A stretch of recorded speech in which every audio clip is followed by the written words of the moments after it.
Before the sun rises over the Persian plateau, thousands of hands bend down to pick petals still wet with dawn. Each droplet of rose oil, distilled from thousands of blossoms, was once called the liquid gold of the ancient world. In royal courts, in sacred rituals, and in the chambers of healing, rose oil was not merely a scent. It was the soul of Persia itself, born from earth, water, and sunrise. In the heart of medieval Persia lay the fragrant provinces of Kashan and Kamsa, the legendary homeland of the damask rose, Rosa damascena. The dry air, cool nights, and sunlit days created the perfect alchemy for scent. It was here, amid fields blushing pink each spring, that the Persians mastered the art of steam distillation centuries before Europe even knew its name. For the Persians, roses were more than flowers. They were a divine gift, a way of touching eternity through fragrance. The people of Kashan treated their rose fields as holy ground. Families passed down secret methods for harvesting and distilling, guarded like royal treasure. The oil they produced was known as attar, the soul of the flower. This essence soon became one of Persia's most prized exports, traded for silk, gold, and silver along the Silk Road. But beyond wealth, rose oil was a symbol of refinement and spiritual grace. In a world defined by desert and stone, the rose offered something transcendent, a reminder that beauty too was a form of power. Long before the courts of Europe bathed in perfume, the scent of the Persian rose had already conquered empires, carried in crystal flasks, sealed in wax, and revered as a miracle of earth and fire. Every May, as the first light touched the rose fields, the people of Kashan celebrated Ruzigol, the Day of Roses. The entire village awoke before dawn. Men, women, and children walked silently through the mist, baskets in hand, gathering blossoms before the sun could burn away their fragrance. Each petal had to be plucked gently, never bruised, for even a crushed edge could spoil the oil. The air shimmered with dew and devotion. Soft prayers drifted between the rows, blending with the hum of bees and the faint rustle of silk garments. The festival was not just labour, it was worship. Roses were gathered not only for trade but for blessing the year ahead. Once filled, the baskets were carried to copper distillation rooms where fires would burn until evening. Meanwhile, the streets came alive with processions, music, and the scent of rosewater poured into fountains. Children sprinkled petals on elders' hands as a sign of respect. Travellers who arrived during this time would later write that the entire town smelled like paradise itself. For the people of Kamsa, the rose harvest was a sacred rhythm of life, where hard work and holiness intertwined, and every breath of perfume was a whisper from God. In the shaded courtyards of Kashan, copper cauldrons known as deg were prepared before sunrise. Freshly plucked petals were poured inside, layer after layer, until the vessel overflowed with colour. Then pure mountain spring water was added, and the lid sealed with clay to trap the essence. Beneath the cauldron, a steady fire burned, not too fierce, not too weak, for 6 hours or more. The vapour that rose from this sacred mixture carried the soul of the flower. It passed through curved copper pipes into another vessel, golubdan, submerged in cold water. There the steam condensed back into liquid. First clear rose water, then a delicate golden film that floated on top. Pure rose oil. The process was repeated several times to concentrate its potency. A single drop of attar required 3,000 to 4,000 roses. That was why each droplet was worth more than a gem, and why the distillers treated the cauldron as a temple altar. Silence was often kept during the distillation, for they believed that noise or anger could disturb the spirit of the oil. Through patience, precision, and reverence, Persian artisans turned ephemeral petals into immortality. Every bottle of rose oil held not only scent, but discipline, faith, and centuries of devotion. Unlike gold or silver, which could be mined endlessly, rose oil depended on time, weather, and human gentleness. It could not be rushed. One harsh sunbeam too soon, one careless hand too rough, and the entire batch would lose its magic. This fragility gave it its worth, the value of something that cannot be repeated. A tiny vial of pure attar could cost more than a chest of pearls. It was reserved for kings, physicians, and holy men. Merchants carried it across deserts under guard, wrapped in silk and hidden from heat. To the Persians, rose oil was not a commodity but a divine breath, nafasi koda, the breath of God. It perfumed the robes of sultans and the scrolls of poets. It was poured into lamps to anoint the air of palaces, mixed into medicine, and used in spiritual rituals. Gold could adorn the body, but attar healed the soul. In a world obsessed with permanence, Persia treasured something fleeting, a fragrance that vanished as soon as it appeared, leaving behind only memory. That perhaps was its greatest luxury, the beauty of what cannot be held. In Persian Sufism, the rose was not merely a flower, it was the mirror of the divine. Poets like Rumi and Hafez wrote that every petal whispered the name of God. To inhale its scent was to remember the perfection of creation itself. The rose, they believed, was the earthly embodiment of the Prophet Muhammad's soul, a living symbol of purity and love.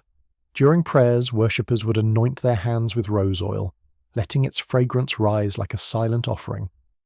Mosques were washed with rosewater before major holy days, and during Ramadan the faithful sprinkled it on prayer rugs to sanctify the air. The scent was not decoration, it was devotion. Even funerals carried the fragrance of roses. As the body was prepared for burial, a few drops of attar were poured onto the shroud. It was believed that the departing soul, guided by the scent, would find peace in paradise. To craft rose oil, then, was not a business but an act of worship. The distiller was half artisan, half mystic, transforming matter into spirit, labour into prayer.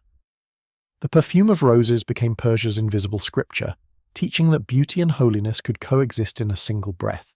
Long before modern medicine, Persian healers had already recorded the miraculous effects of rose oil. The great physician Avicenna, known in Persia as Ibn Sina, wrote in the Canon of Medicine that rose oil soothed inflammation, strengthened the heart and eased the mind. To him, fragrance itself was a form of medicine, capable of restoring harmony between body and soul. Rose oil was used to treat fever, relieve headaches, and calm the nerves. Mixed with almond or sesame oil, it became a balm for wounds and sore muscles. In hospitals of medieval Persia, bowls of rose water were placed by patients' bedsides to purify the air and comfort the spirit. Physicians would even prescribe its scent to those suffering from sadness or insomnia. Beyond physical healing, it played a role in emotional balance. Sufis taught that inhaling rose essence helped align the heart with divine love. A single drop in water released a faint aroma said to quiet anxiety and open the soul to reflection. For the Persians, rose oil was not a luxury, it was life distilled. Each drop held centuries of observation, care, and the ancient belief that the path to health always passed through beauty. From the deserts of Persia to the courts of Constantinople, rose oil travelled like a sacred treasure. Caravans loaded with tiny crystal flasks made their way across the Silk Road, guarded more carefully than gold. Persian merchants called it attar, the soul of the flower, and every drop was worth its weight in silver. It became one of the most luxurious exports of the medieval world. The Byzantines used it in royal baths, the Arabs in sacred rituals, and the Indians blended it with sandalwood and saffron to create new perfumes. European traders, upon encountering Persian rose oil, were astonished by its purity. They called it liquid sunlight. The trade extended beyond goods. It carried culture and belief. Along with silk and spices, rose oil introduced the Persian philosophy of beauty, that scent could be both earthly and divine.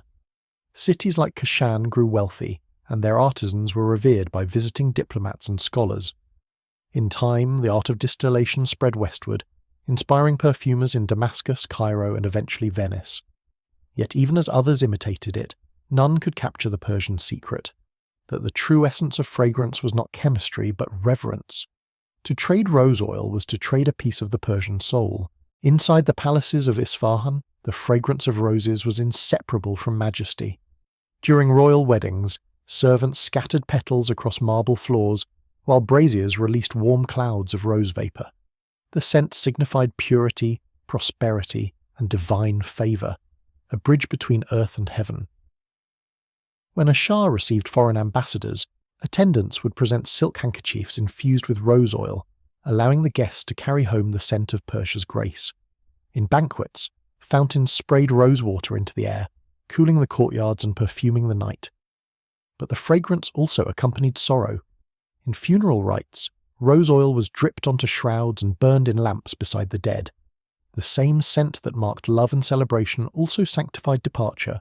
the fragrance of the soul's return to God. Persian royalty believed that life from birth to death should be surrounded by beauty. Rose oil thus became the invisible witness of their existence, present at coronations, weddings, prayers, and farewells. In the language of Persia, to breathe in roses meant to live with grace, to honour the divine in every breath. And within those breaths, the empire's glory was forever perfumed. By the late Middle Ages, the rise of European trade and industrial perfumery began to overshadow Persia's ancient craft. Synthetic fragrances flooded the markets, cheap, fast, and soulless. The copper stills of Kamsa grew cold, and many families abandoned their ancestral art. The scent that once defined Persia faded, like the last whisper of dawn. Yet, some villages refused to let the memory die. In Kamsa and Nyasa, elders continued to wake before sunrise, gathering roses by hand, just as their forefathers had done for 1,000 years. They still sealed their copper pots with clay, still used mountain water, still waited in silence as the first drop of attar appeared, a glimmer of gold floating on the surface. Every spring, travellers came from across the world to witness this ritual, not as tourists, but as pilgrims of fragrance. They watched as the villagers poured the distilled rosewater into glass bottles, each one reflecting the morning light. The process had not changed, only the world around it had, and perhaps that was the point, to remind humanity that not all progress is forward. Some beauty lives only in stillness, in patience, in the ancient rhythm between petal and flame. In an age of machines and metal, the Persian rose still speaks softly, of mornings when beauty was sacred and patience was power. Rose oil endures not because it lasts, but because it fades. Its worth lies in its transience, a scent that cannot be owned, only experienced. The Persians understood something the modern world forgets. True value is not in permanence, but in presence. A single breath of attar could awaken memory, humility, and wonder. It was the essence of mortality itself, fragile, fleeting, yet infinitely precious. When they distilled roses, they were not chasing wealth. They were preserving a way of seeing the world, where labour was devotion, and fragrance was the voice of the divine. So when the scent of a rose drifts through the air, it carries more than perfume.